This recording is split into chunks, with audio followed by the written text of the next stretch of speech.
Right guys, welcome back. Juan de la Cruz. This time samahan nyo ako. How do I keep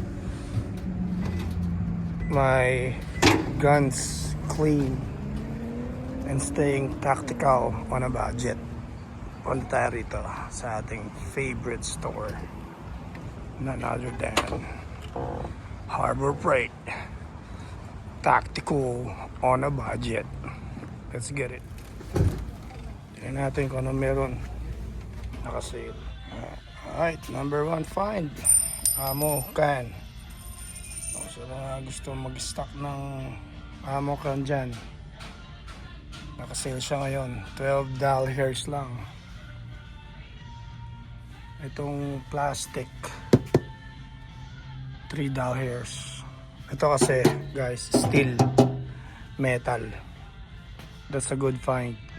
Let's check out yung iba pang item.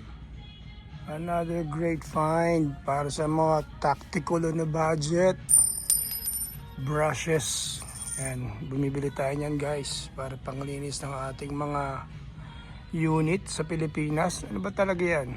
Aircon? Rep unit eh. Yan guys, good yan. Quality. At less expensive. Another tactical find guys. Syempre, ito yung ating Pamunas shot towel. Nakasale din siya ngayon. And of course, kailangan natin protektahan yung ating mga kamay kapag naglilinis tayo ng ating mga bang gloves. 50 pieces. Nakasale siya, 50% off. $8.49. And this one guys, this is a great find also.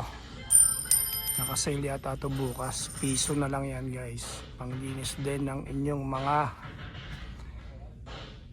firearms at bang. Great finds. Zip ties. Alright guys, panggapos ng mga homesteader at mga preppers na walang home defense. Siyempre, kuha tayo niyan para maigapos natin sila. And another great essentials guys para sa scouting. Yan, mga sip honing. Pagka alam niyo na, nanakawin natin yung gas ng mga homesteaders. Tapos na walang self-defense. Importante yan. Another great tactical find dito sa aking favorite budget store.